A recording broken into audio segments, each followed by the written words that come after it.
ఈ లూలు మాల్లో grocery store ఏంటి మొత్తం అసలు చాక్లెట్స్ చూసి ఎంత టెంప్టింగ్గా ఉంటాయంటే అంత టెంప్టింగ్ ఉంటాయి.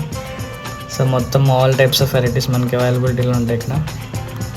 సో ఇంకా రైస్ కానీ ఒక బెస్ట్ ప్రైస్లో దొరుకుతాయి మనకి. రైస్ బ్యాగ్స్ కానీ అన్నీ ఆల్మోస్ట్ ఇంకా హైపర్ మార్ట్ అంటే తెలుసు కదా, మొత్తం ఆల్ టైప్స్ ఆఫ్ వెరైటీస్. ఇవి డ్రింక్స్ చూస్తే మాత్రం, సాఫ్ట్ డ్రింక్స్ చూస్తే మాత్రం మనకి ఏదో కలర్ఫుల్గా అనిపిస్తుంది. సో చాలా మంచిగా కూడా సెట్ చేస్తారు ఇక్కడంతా. సో ఇవి వచ్చి మనకి ఫ్రోజన్ ఐటమ్స్ అనమాట. మోమోస్ కానీ, చికెన్ నగెట్స్ కానీ ఇవన్నీ చూడొచ్చు మీరు. Almost all non veg items మనకి ఫ్రోజన్లో దొరుకుతాయి. చికెన్, మటన్, ప్రాన్స్, ఇంకా మనకి దొరకనంటూ ఏమి ఉండవు. So different type of vegetable snacks కానీ నీకు నాన్ వెజ్ కానీ అన్ని అవైలబిలిటీలో ఉంటాయి. సో ఇక్కడ మన మాల్లో